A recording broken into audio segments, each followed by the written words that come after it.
ఏపీలో పట్టభద్రుల ఎమ్మెల్సీ ఎన్నికల్లో కూటమి అభ్యర్థులు సత్తా చాటారు. ఎన్నికల్లో కూటమి బలపరిచిన అభ్యర్థులు గెలిచారు. దీంతో పట్టభద్రుల ఎమ్మెల్సీ ఎన్నికల విజయోత్సవ సభను కూటమి నాయకులు ఏర్పాటు చేశారు. ఈ సభలో ముఖ్యమంత్రి చంద్రబాబు నాయుడు మాట్లాడుతున్నారు. ఇప్పుడు ఆ లైవ్ చూద్దాం. ఇంకో పక్కన ఉత్తరాంధ్ర టీచర్స్ కాన్స్టిట్యున్సీ కూడా వేదిక పైనుండే 3 పార్టీలు 2 అభ్యర్థులకి మనం సహకరించాం. మొదటి ఓటు రెండో ఓటు ఏమన్నాం, ఇక్కడ ఆర్డర్ ఆఫ్ ప్రియారిటీ ఓట్లు వేస్తారు, ప్రిఫరెన్షియల్ ఓటు ఉంటుంది. కానీ పట్టభద్రులు చూస్తే నాకు ఎంత గర్వకారణంగా ఉందంటే మొట్టమొదటిసారి చూస్తున్నా రెండో ఓటు లెక్కయ్యకుండా గంటాపదంగా గెలిచారు 2 అభ్యర్థులు కూడా. ఇది ఒక చరిత్ర. ఈ 2 కాకుండా ఇంకొక 3 పట్టభద్రుల ఎన్నికలు జరిగితే ఆ 3 కూడా గెలిచాం. నాకు తెలిసినంత వరకు ఇంత పెద్ద మెజారిటీలు ఎప్పుడూ రాలేదు. ఫస్ట్ టైం ఇంత పెద్ద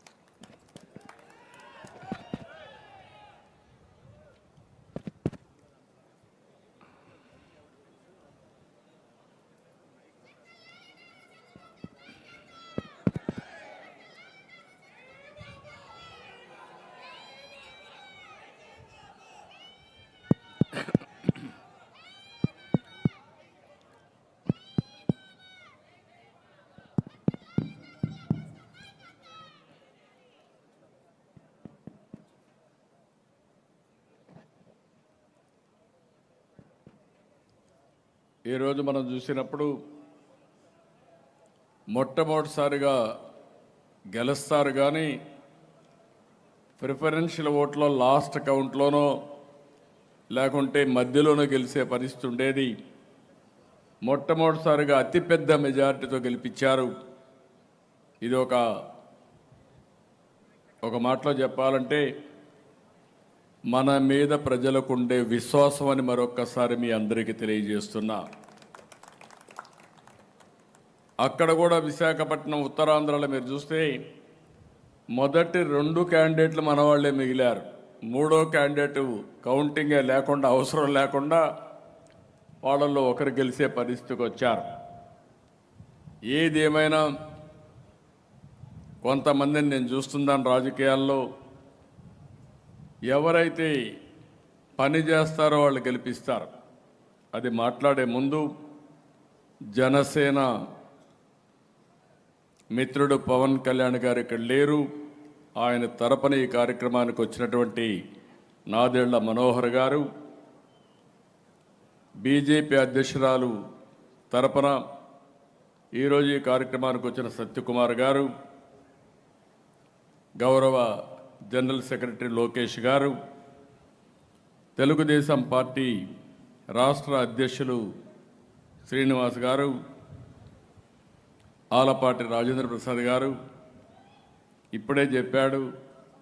ఈరోజు అక్కడ బెస్ట్ ఎగ్జాంపుల్ మీరు ఒకసారి చూస్తే ఆలపాటి రాజేంద్ర ప్రసాద్ మొన్న ఎన్నికలు జరిగినప్పుడు ఈసారి ఇబ్బంది వస్తూ ఉంది కాబట్టి నాదెళ్ల మనోహర్ గారు ఉన్నారు, మీరు సహకరించాలంటే ఒక్క మాట మాట్లాడకుండా పూర్తిగా సహకరించిన వ్యక్తి ఆలపాటి రాజేంద్ర ప్రసాద్ గారు. అదే మరి ఇంకొక పక్కన బెస్ట్ ఎగ్జాంపుల్ మీరు చూస్తే నాదెళ్ల మనోహర్ గారు నిన్న జరిగిన ఎన్నికల్లో వాళ్ళ నియోజకవర్గంలో పనిచేయడమే కాకుండా 2 గ్రాడ్యుయేట్స్ కాన్స్టిట్యున్సీల్లో గెలిపించడానికి చాలా కష్టపడి మాట నిలబెట్టుకున్న వ్యక్తి నాదెళ్ల మనోహర్ గారు. ఈ 2 ఎగ్జాంపుల్స్ ఎందుకు మీకు చెప్పానంటే ఒక్కొక్కసారి మనమందరం కూడా సీటు పోతే డిమారలైజ్ అవుతాం, అక్కడి నుంచి చిన్న చిన్న తప్పులు చేస్తాం. ఆ తప్పులు వ్యక్తిత్వాన్ని దెబ్బతీస్తాయి. అట్లా కాకుండా ఒక పార్టీ అనేది కొన్నిసార్లు కొన్ని నిర్ణయాలు తీసుకుంటాం.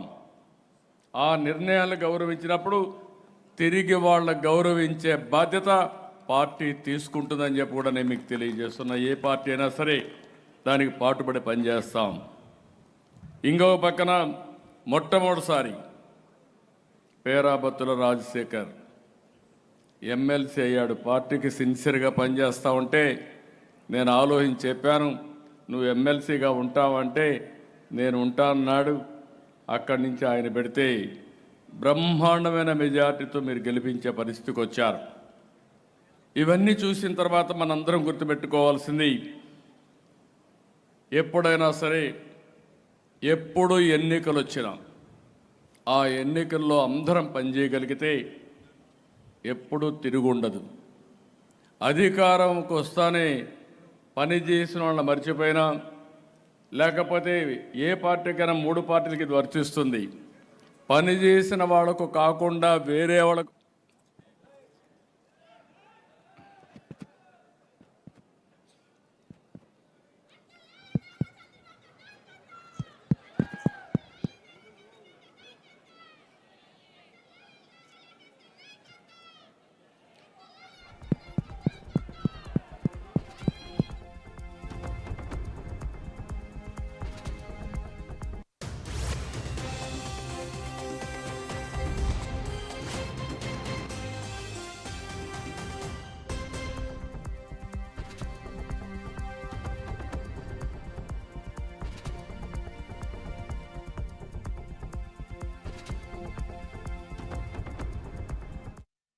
కూడా కలిసి పనిచేసినప్పుడు ఫలితాలు కూడా అనూహ్యంగా ఉంటాయి. నేను 2024లో చూశాను, తెలుగుదేశం పార్టీ కార్యకర్తలందరికీ ఒకే పిలిపించాను. ఈ రాష్ట్రాన్ని పునర్నిర్మాణం చేయాలి, గెలిచే అభ్యర్థులకే సీట్లు ఇస్తున్నాం, మీరు ఏమాత్రం ఆలోచించకుండా ఎవరైతే ప్రజామోదం పొందారో అలాంటి అభ్యర్థులు నేను పెట్టినప్పుడు గెలిపించే బాధ్యత మీరు తీసుకోండి, మీకు అండగా ఉంటాను. ఏ అభ్యర్థిని కాదు, కూటమి అభ్యర్థులు ఎవరైనా సరే గెలిపించాలని నేను పిలిపించాను. 100% తెలుగుదేశం పార్టీ కుటుంబ సభ్యులు ఫాలో అయ్యారు. మిత్రుడు పవన్ కళ్యాణ్ గారు ఒకే మాట చెప్పారు, ఈరోజు రాష్ట్ర పునర్నిర్మాణం కోసమే మేము కలిసాం, ఈలో మాకు ఎలాంటి స్వప్రయోజనాలు లేవు, కూటమి గెలవాలి, ప్రతి ఒక్కరూ పనిచేయాలని పిలిపిస్తే జన సైనికులు 100% పనిచేశారు. వారిని మనస్ఫూర్తిగా మరొక్కసారి అభినందిస్తున్నా. అదే మరిగా బీజేపీ పురంధేశ్వరి గారు కానీ అదే మరి పార్టీ కానీ ఒక పిలిపిస్తే వాళ్ళు కూడా క్రమశిక్షణతో పనిచేశారు. 3 పార్టీలు కలిసి పనిచేశాం, సమైక్యంగా పనిచేశాం. ఈరోజు మీరు చూస్తే అన్ని సీట్లు గెలిచాం. ఈ రాష్ట్ర పునర్నిర్మాణానికి ఆ గెలుపు ఒక సంజీవనిగా పనిచేస్తూ ఉంది. ఈ విషయం మనం గుర్తుపెట్టుకోవాల్సిన అవసరం ఉంది. ఈరోజు ఎన్డీఏ ప్రభుత్వం పూర్తిగా సహకరిస్తూ ఉంది, నరేంద్ర మోడీ గారు సహకరిస్తున్నారు. అందుకే ఇప్పుడు మన మిత్రులు చెప్పారు, చాలా విషయాలు చెప్పారు, అన్నిటి పోను కానీ అమరావతి శ్మశానం అని మాట్లాడారు.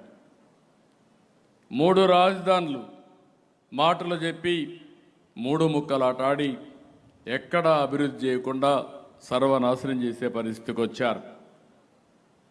ఈరోజు దీన్ని చాలా అసాధ్యమైన పని, 15,000 కోట్ల రూపాయలు నిధులు మనకు వరల్డ్ బ్యాంక్ ద్వారా కేటాయించి పనులకు ఇమ్మీడియట్గా చేయడానికి, సుజావుగా చేయడానికి దోహదం చేశారు. పోలవరం ప్రాజెక్టు ఆవేదన పడ్డాను. దగ్గర మీరు ఒకసారి చూస్తే ఆ రోజు నేను 72% పనులు పూర్తి అయినాయి. డయాఫామ్ వాల్ అయితే బావర్ కంపెనీ పనిచేసే సమయంలో వాళ్ళకు గొడవలుంటే కేంద్రం సహకారం తీసుకొని పూర్తి చేశాం. 2 సీజన్లు ఇక్కడే ఉమామహేశ్వర గారు ఉన్నారు, 2 సీజన్లో పూర్తి చేశాం.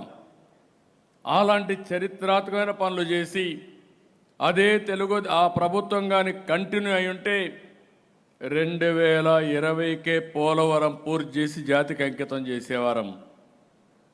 ఈరోజు డయాఫామ్ వాల్ మొత్తం కొట్టుకొని పోయే పరిస్థితి వచ్చింది.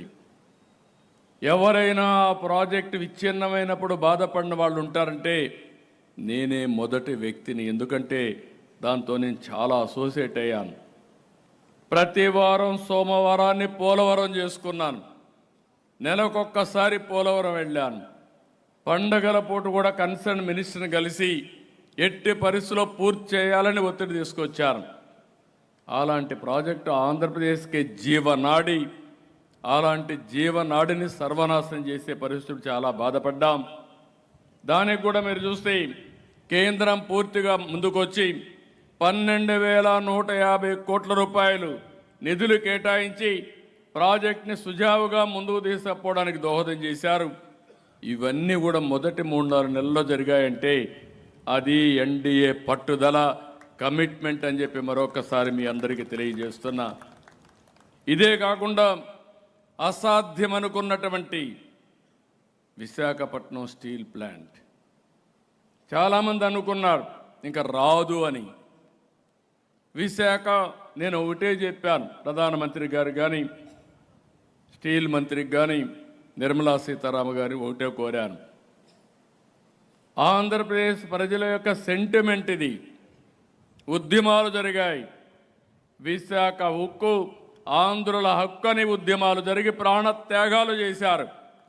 అలాంటి ప్రాణత్యాగాలు చేసిన ఈ ప్రాజెక్ట్ని మీరు ఏమాత్రం కూడా నిర్లక్ష్యం చేసినా మన కూటమికే ప్రమాదం వస్తుందని చెప్పితే మన ప్రజలు మనల్ని విశ్వసించరంటే అలాంటి విషయాన్ని ప్రధానమంత్రి గారు మీరు చూస్తే దగ్గర 12,000 కోట్ల రూపాయలు శాంక్షన్ చేసి అసాధ్యం అనుకున్నటువంటి విశాఖపట్నం స్టీల్ని సుసాధ్యం చేశారంటే అది కూడా ఈ 5-6 నెలల్లో చేయగలిగాం. విశాఖపట్నం రైల్వే జోన్ ఎవరు ఊహించలేదు. మన ఎమ్మెల్యేలు కూడా నమ్మకం లేని పరిస్థితి ఉంటే విశాఖపట్నం రైల్వే జోను కూడా పూర్తి చేసుకున్నాం. ప్రధానమంత్రి గారే ఫౌండేషన్ వేసే పరిస్థితికి వచ్చారు. ఈరోజు ఈ యొక్క 9 నెలల్లో మీరు చూస్తే 6,50,000 కోట్ల రూపాయలు పెట్టుబడులు వచ్చాయి. దగ్గర 5 లక్షల మందికి ఉద్యోగాలు కల్పించే పరిస్థితికి వచ్చాం. ప్రధానమంత్రి గారు మొన్నే విశాఖపట్నం వచ్చి ఏదైతే గ్రీన్ హైడ్రోజన్ ప్లాంట్కి ఫౌండేషన్ వేశారు, దీని మీద ఏదైతే ఎన్టీపీసీ మన జెన్కో 2 కలిపి 1,90,000 కోట్ల రూపాయలు ఖర్చు పెట్టడానికి ప్రణాళికలు తయారు చేసే పరిస్థితికి వచ్చారు. ఇవన్నీ కూడా ప్రజల్లో ప్రగాఢంగా ముందుకెళ్ళాయి. ఈరోజు జరిగిన ఎన్నికలు మీరు చూస్తే దగ్గర 67 అసెంబ్లీ నియోజకవర్గాలకు సంబంధించిన ఎన్నికలు. ఇప్పుడే సత్యకుమార్ యాదవ్ గారు చెప్పారు, ఆయన చూస్తే ఈ 2 జిల్లాలో అన్ని బూతుల్లో మెజారిటీ వచ్చిందంటే అంటే ప్రజల్లో ఉండే విశ్వాసమే దీనికి కారణం. నేను ఒకటే ఇక్కడుండే మిత్రులందరినీ కోరుతున్నా, మీ ద్వారా రాష్ట్రంలో ఉండే 3 పార్టీల నాయకుల్ని, ఎమ్మెల్యేలని, ఎంపీలని, కార్యకర్తలను కోరుతున్నాను, ఈ ఐకమత్యం శాశ్వతంగా ఉండాలి. ఒకరిని ఒకరు గౌరవించుకునే మంచి సాంప్రదాయానికి మీరు శ్రీకారం చుట్టాలి, కలిసి పనిచేయాలి. అదే మరిగా ఈ 3 పార్టీలు కానీ ప్రజల్లో మీరుంటే ఈ రాష్ట్రంలో భవిష్యత్తులో కూడా ఏ పార్టీకి అవకాశం ఉండదు. ఎప్పుడూ ఎన్డీఏనే ఇక్కడ గెలుస్తుంది. ఇది కూడా ఎప్పుడు కూడా మనం చూస్తున్నాం. 25 సంవత్సరాలు గుజరాత్లో బీజేపీనే గెలుస్తూ ఉంది. 3 సార్లు హర్యానాలో బీజేపీనే గెలిచింది. మొన్నటి వరకు 25 సంవత్సరాలు పక్క రాష్ట్రం ఒరిస్సాలో బిజు జనతాదళే గెలిచింది, అంటే జేడీయూ గెలిచింది. ఇవన్నీ మనం చూసినప్పుడు బెస్ట్ ఎగ్జాంపుల్స్. ఎమ్మెల్యేలు కానీ ఎంపీలు కానీ ఆలోచించుకోవాలి. మీ పరిధిలో మీరు శాశ్వతంగా ఎమ్మెల్యేగా ఉండాలంటే సాధ్యం. ఒకసారి ఎమ్మెల్యేగా ఉండాలంటే అది మీ చేతుల్లో ఉంది. పార్టీ మాత్రం ఎన్డీఏ ఒకటి ఆలోచిస్తున్నాం. ఏవైతే ప్రజల యాస్పిరేషన్స్ని ఫుల్ఫిల్ చేస్తున్నాయి మనం ఎప్పటికప్పుడు ముందుకు పోయే బాధ్యత తీసుకుంటాం. మీరు కూడా ఈ విషయాన్ని గుర్తుపెట్టుకోవాల్సిన అవసరం ఉంది. ఇప్పుడే మన మిత్రులు చెప్పినట్టు రాజేంద్ర ప్రసాద్ గారికి అయితే 82,320 ఓట్లు ఆయనకు వచ్చాయి. మన పేరాబత్తుల రాజశేఖర్కి 77,460 ఓట్లు వచ్చాయి. మెజారిటీ ఓట్లయితే 1,24,702 ఓట్లు వచ్చాయి. నేను చాలా ఎన్నికలు చూశాను, కానీ చూసినప్పటి నుంచి అనిపిస్తుంది, ఒకప్పుడు మీరందరూ గుర్తుపెట్టుకోవాలి, ప్రధానమైన ప్రతిపక్షాలు ఎప్పుడు కూడా గ్రాడ్యుయేట్స్ కాన్స్టిట్యూన్సీలో పోటీ చేసేటి కాదు.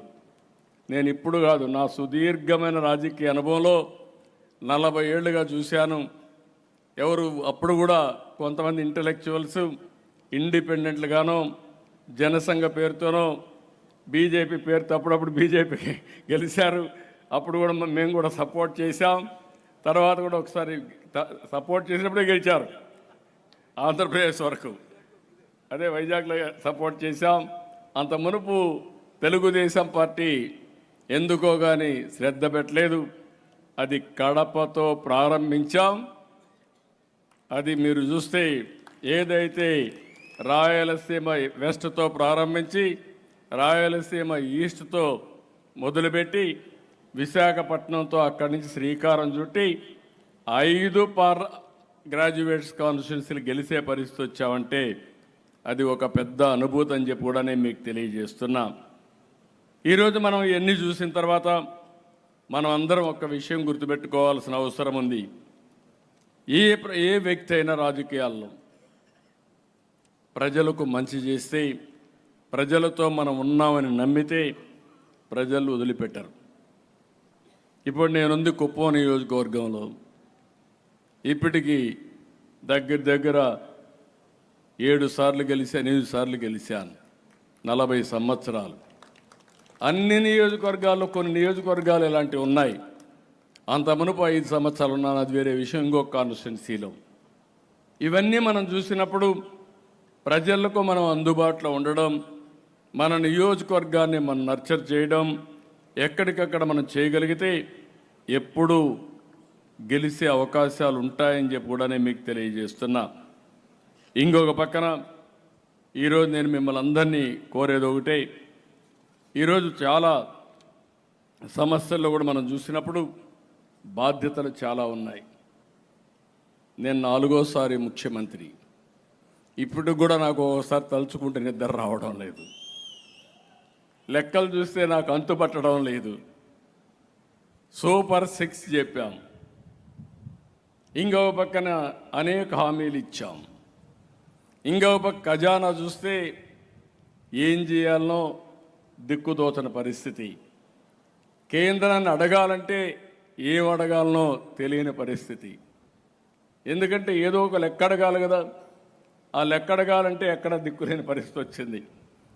ఇలాంటి క్లిష్టమైన పరిస్థితులు వచ్చినప్పుడు చెప్పిన మాట నిలబెట్టుకోవడానికి ఎన్డీఏ ప్రభుత్వం రాష్ట్రంలో అనునిత్యం ఆలోచిస్తున్నామని మరొక్కసారి మీ అందరికీ హామీ ఇస్తున్నా.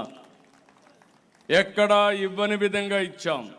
ఇప్పుడే అన్ని డీటెయిల్స్ చెప్పారు కాబట్టి నేను మళ్ళీ పోవడం లేదు. పెన్షన్స్ విషయంలో మొదటి సంతకం పెట్టి ఏప్రిల్ నుంచే అరియర్స్ కూడా ఇస్తామని చెప్పి అరియర్స్ కూడా ఇచ్చిన ఏకైక ప్రభుత్వం ఎన్డీఏ ప్రభుత్వం. ఇక్కడ అన్నా క్యాంటీన్లు పెట్టాం.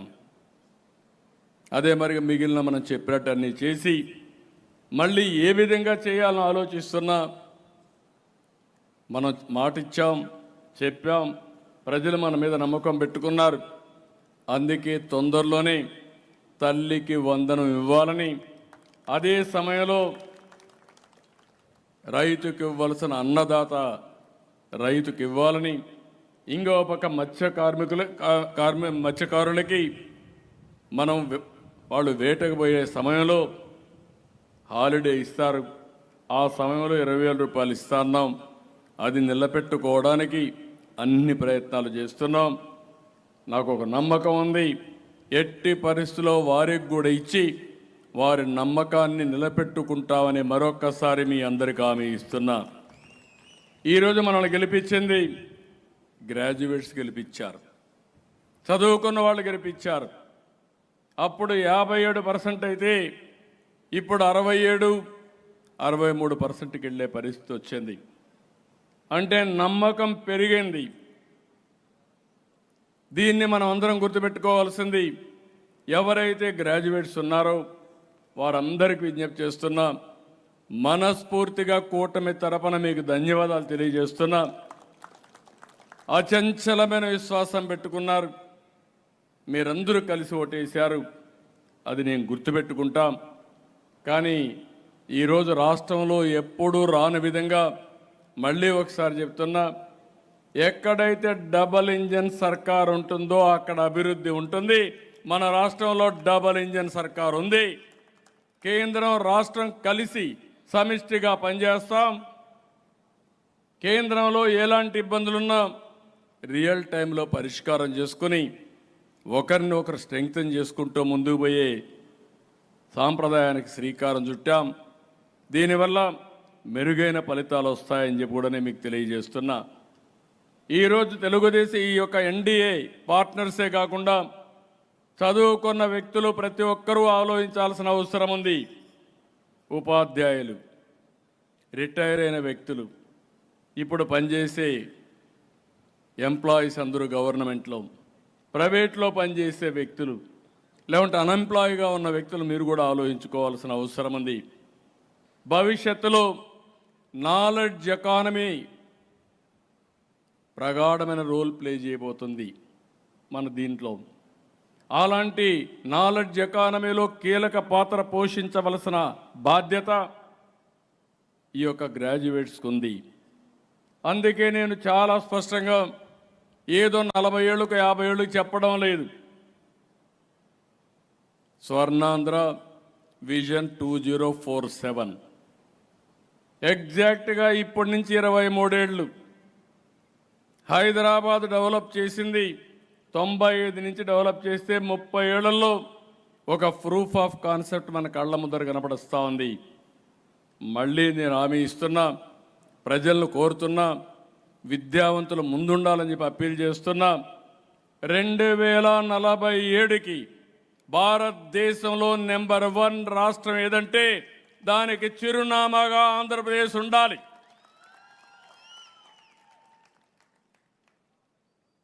ఆ రోజు ఒక ఇనిషియేటివ్ తీసుకుంటే, ఐటీకి ప్రాధాన్యత ఇస్తే ప్రపంచంలోనే హైయెస్ట్ పర్ క్యాపిటా ఇన్కమ్ ఎవరు సాధిస్తున్నారంటే తెలుగు వాళ్ళు సాధించే పరిస్థితికి వచ్చారు. అది తెలుగు వారికి సాధ్యం. ఆ విషయం గుర్తుపెట్టుకోవాల్సిందిగా కోరుతున్నా. నేను 2047కు మాట్లాడడం లేదు. పోయిన సంవత్సరం ఇప్పుడు మనం వచ్చే 9 నెలలు అయింది.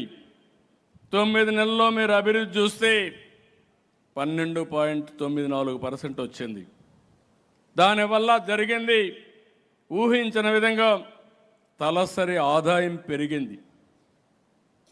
పోయిన సంవత్సరానికి ఈ సంవత్సరానికి లెక్కేసుకుంటే ప్రతి ఒక్క వ్యక్తి తలసరి ఆదాయం గణనీయంగా పెంచాం. ప్రతి నెల, ప్రతి సంవత్సరం ఏ విధంగా ఆదాయం పెరుగుతుంది, తలసరి ఆదాయం పెరుగుతుంది, వాళ్ళ జీవన ప్రమాణాలు పెరుగుతాయో ఒక కొలమానంగా ముందుకు పోతామని చెప్పి కూడా నేను మీకు తెలియజేస్తున్నా. ఈరోజు మనం చూస్తున్నాం, నేను వేరే పార్టీలను ఇప్పుడు విమర్శించడం లేదు, అవసరం లేదని నా అభిప్రాయం. నేను మాట్లాడే మాటలే ప్రజలకు కావాల్సింది కానీ నేను చేసే పనులు కావాలి కానీ వాళ్ళ గురించి విమర్శించే సమయం కూడా వేస్ట్ చేసుకోవడం కూడా నాకు ఇష్టం లేదు. ఈరోజు మీరు చూసినప్పుడు ఒక స్పష్టమైన లక్ష్యాలతో ముందుకు పోతున్నాం. Wealthy, healthy